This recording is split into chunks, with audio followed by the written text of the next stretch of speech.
हर खबर पर होगी आपकी पकड़। डाउनलोड कीजिए एबीपी लाइव ऐप। और अब आगे की खबर का रुख करते हैं कश्मीर से है, जिससे हालात बिगाड़ने के लिए पाकिस्तान दिन रात कोशिश कर रहा है।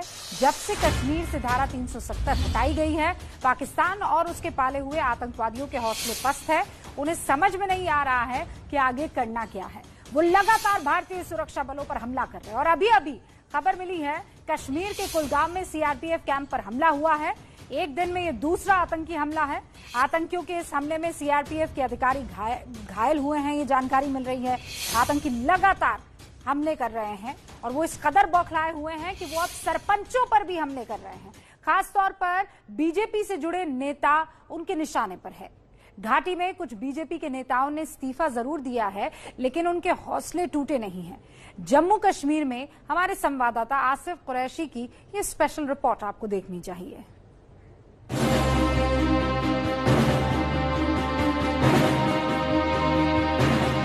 वंदे मातरम, वंदे मातरम, वंदे मातरम। भारतीय जनता पार्टी जिंदाबाद, भारतीय जनता पार्टी भारत माता की जय, भारत माता की जय, हिंदुस्तान जिंदाबाद, हिंदुस्तान जिंदाबाद। ये बदला हुआ कश्मीर है। जिस कश्मीर में तिरंगा हाथ में लेने से लोग डरते थे, उसमें अब तिरंगा लहराया भी जा रहा है और हिंदुस्तान जिंदाबाद के नारे भी लग रहे हैं। माता की जय, भारत माता की जय, हिंदुस्तान जिंदाबाद, हिंदुस्तान जिंदाबाद।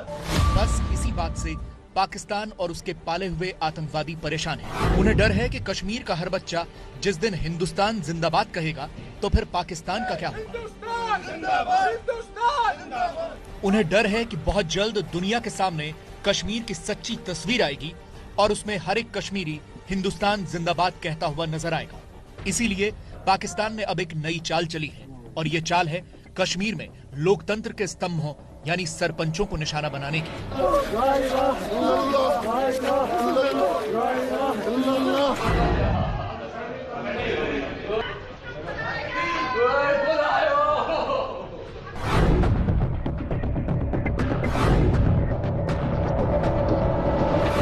कश्मीर में खासतौर पर बीजेपी के नेताओं को निशाना बनाया जा रहा है।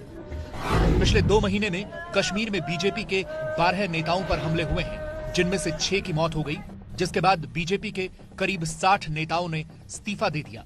इनमें से 40 सरपंच हैं। यह स्थिति डराने वाली है। तो इस वक्त हर जगह है। थ्रेट के बगैर कश्मीर में कोई जगह नहीं है, खासकर बीजेपी के वर्करों को। इस वक्त तो थ्रेट हर जगह है। थ्रेट की वजह से तो हम यहाँ पे बैठे हैं। खाली बीजेपी को थ्रेट है और एनसी बागी पार्टी जो है उनको क्या लगता है? उनको कौन सा थ्रेट है? थ्रेट तो उसको है जो हिंदुस्तानी होगा। वो कभी हिंदुस्तानी था ही नहीं। हालात ये हैं कि बीजेपी अब कश्मीर में अपने स्थानीय नेताओं और कार्यकर्ताओं को सुरक्षित करने में लगी हुई है। बीजेपी की कोशिश है कि इन नेताओं को सुरक्षा दी जाए।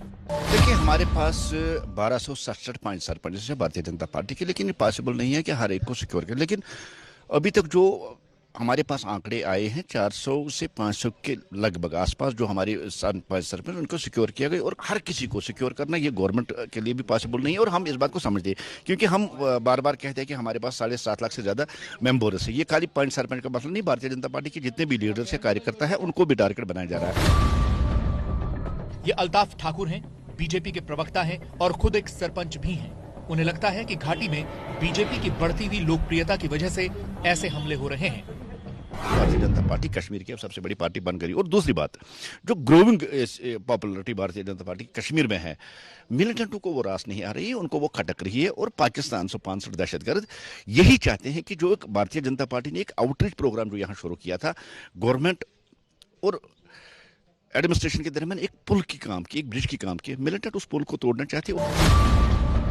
सरपंचों पर हमले पहले भी होते रहे हैं, लेकिन हाल ही में ऐसे हमलों की संख्या बढ़ गई। प्रशासन ने श्रीनगर के राजबाग में राज्य भर के सारे सरपंचों को सुरक्षा दी हुई है। यहाँ उन्हें एक सेफ हाउस में रखा गया है। इस परिसर के अंदर चलकर आपको दिखाते हैं कि किन हालात में इन सरपंचों को यहाँ रखा गया है। कुछ लोग तो पिछले 2-2 साल से यहाँ हैं, वो तब से अपने घर ही नहीं गए। ये 12 बाई 10 का या 12 बाई 12 का एक कमरा है जिसमें पॉलिटिकल वर्कर, उनकी फैमिली यानी पूरा परिवार रहता है। यहीं पे एक साइड में छोटा सा किचन होता है, एक बेड, और यहीं पे वो रहते हैं। सोपोर से यहाँ पे मिश्रा बानो है जो कि खुद एक सरपंच है और सोपोर में रहती है और पिछले 2 सालों से इस एकोमोडेशन में रह रही है। मुश्किलात वारियाह ये मतलब अस गए 2 वरी ये 2 वरियन मन गन अस ध्यान कि मिश्रा जी है, ये बोल रही है कि पिछले 2 सालों से ये यहाँ पे रह रही है, उनको लाके यहाँ पे रखा गया, इनको खतरा है, बाहर जा नहीं सकते और 1000 रुपए का मंथली इनको ऑनरेरियम मिलता है और उस पे ये कैसे गुजारा कर सकते हैं। लेकिन ऐसा नहीं है कि हर कोई मिसरत जैसा सोच रहा है। ये महराजुद्दीन है जिन्हें लगता है कि उन्होंने सरकारी अधिकारियों का भ्रष्टाचार उजागर किया, इसलिए वो अब आतंकवादी हमले करवा रहे हैं। इलेक्शन से पहले जो भी हम मतलब ये मुलाजिम लोग क्या कर रहे थे, ये कमीशन ले रहे थे, ठेकेदारों से कमीशन ले रहे थे। जब हम पंचायत बन गए, जब से पंचायत बन गए, तब से हमने उनके जेब को ताला लगाया है।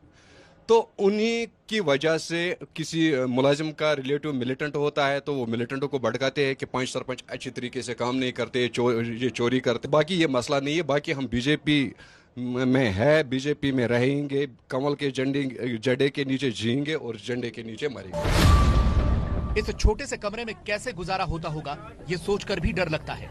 महराजुद्दीन की 7 साल की बच्ची की शिकायत है कि उन्हें अब यहाँ से निकाला जाना चाहिए। गवर्नमेंट से कहना चाहते हैं कि हम इस होटल में बहुत तंग आ गए हैं, हमें पीपी अकोमोडेशन दे। तो हमको ज़्यादा घर में ही मज़ा लगता था, यहाँ से लॉकडाउन भी हुआ, हम बहुत इस घर की क्या याद आती है?